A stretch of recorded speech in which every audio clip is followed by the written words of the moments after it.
Mindoro, the seventh largest island in the Philippines. The mountains separate the island into two provinces, rough and rugged Mindoro Occidental to the west and more prosperous Mindoro Oriental to the east. Not only rich in agriculture but also in culture. But not to these people. Mangyan, a generic name for the 8 indigenous groups of Mindoro. Mangyan, once the only inhabitants of Mindoro. Being coastal dwellers at first, they have moved inland and into the mountains to avoid the influx and influence of foreign settlers such as the Tagalogs. To avoid their conquests, influence, and religious conversion, today the Mangyans live secluded in remote parts of Mindoro without proper education, personal hygiene, and live with animistic beliefs, not to mention the scarcity of resources for each family's table. Mangyans continued with a transit life because of fear due to some make-believe rituals and long-time customs and traditions. Now headed by a couple with a big vision to uplift thousands of these tribal groups, choose sacrifice more than ease, giving themselves, doing mission to the least of these people, giving, formal education, teaching proper hygiene, freeing them from the bondage of traditions and animistic beliefs. Now we had an opportunity to visit some of these villages.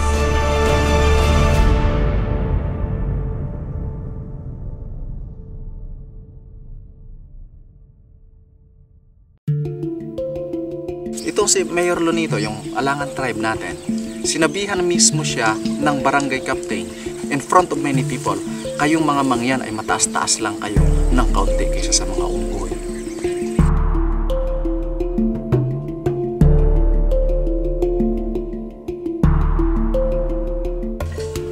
Pag ang Mangyan hindi walang alam, walang edukasyon, pag agawin ng lupa, alis.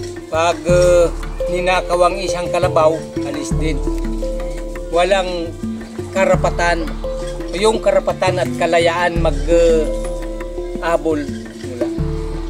What can we do? What can I do as a teacher? So we thought na the only thing that can free the Mangyans is through education. The development might be very slow, pero natitiyak natin na yung mga educated na mga tao, hindi na pwedeng lukuhin ng Tagalog at hindi na sila pwedeng abusuhin ng government authorities.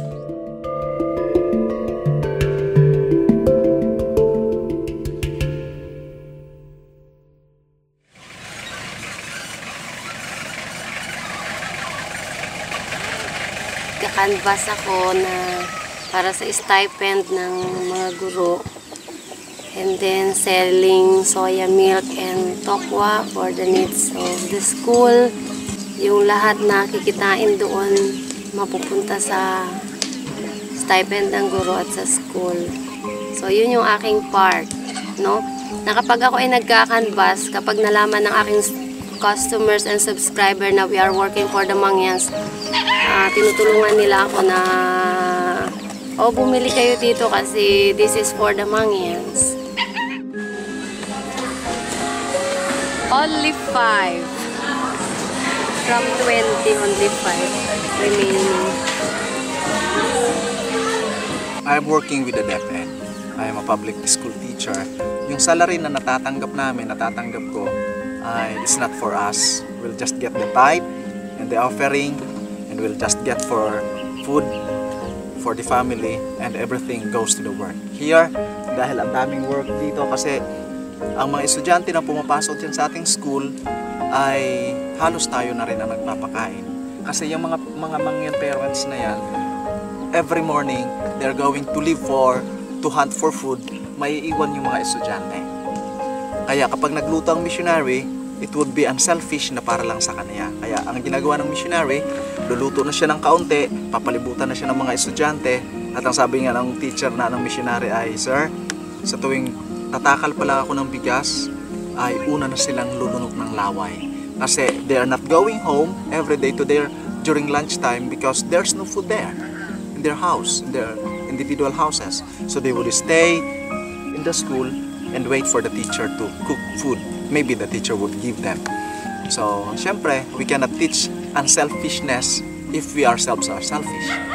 So, tinitake na namin sa consideration yun na magpapadala kami ng kaunti, ubos din agad. Magpapadala kami ng marami, ubos din agad.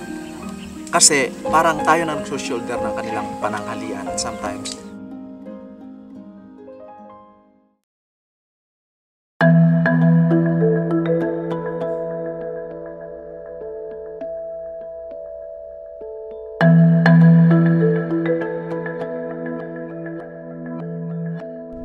We have walked 4 hours in this certain Mangyan village, the Kimali. It is surrounded by rivers and it is once known a haunted place, for it is what they consider the burial place for the Mangyan. The reason that they are transient because of their belief that whenever they bury their dead, they hang their lifeless body on a tree and believe that the corpse will turn into a man-eating monster or bukaw.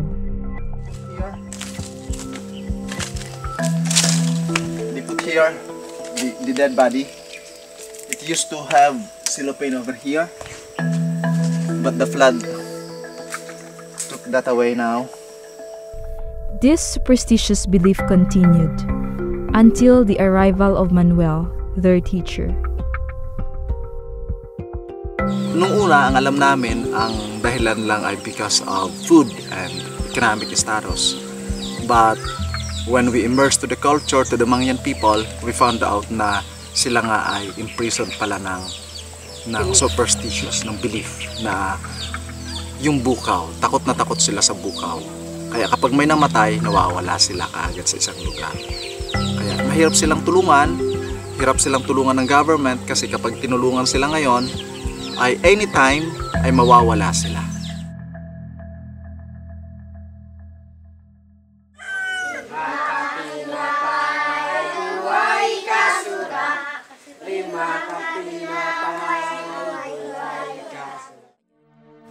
Ako po ay isang edukadong Mangyan, kaya ako nandito dahil yan din ang aking pangarap nung una.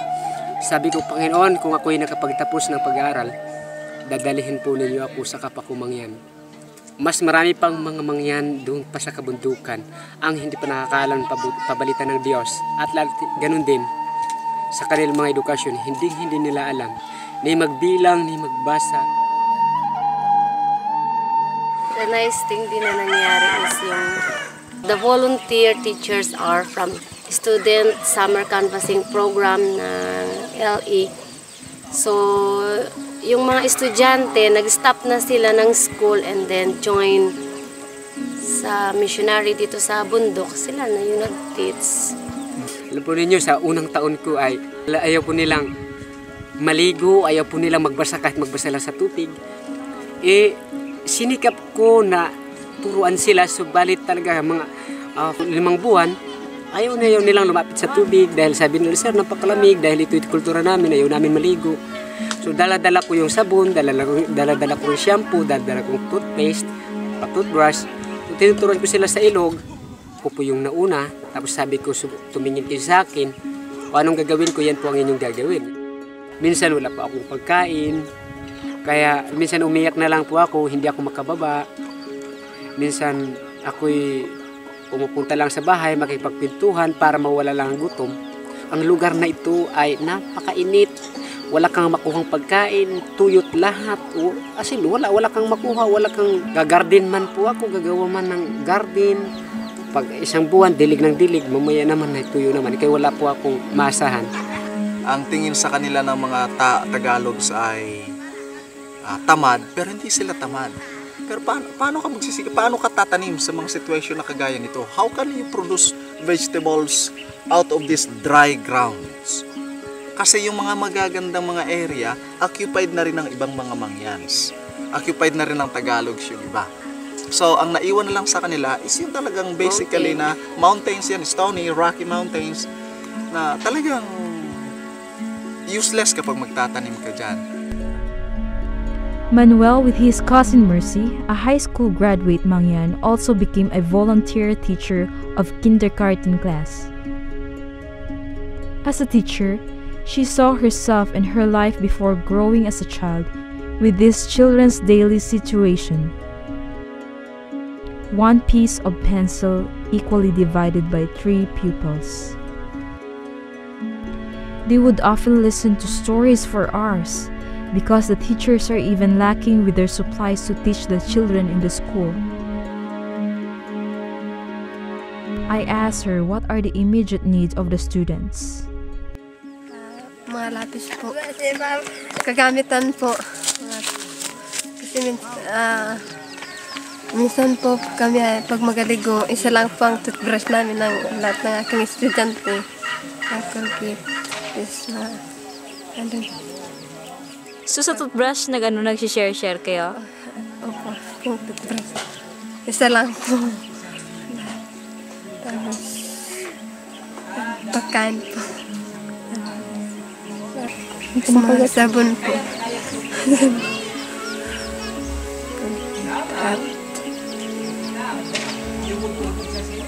mga damit rin. Mga estudyante.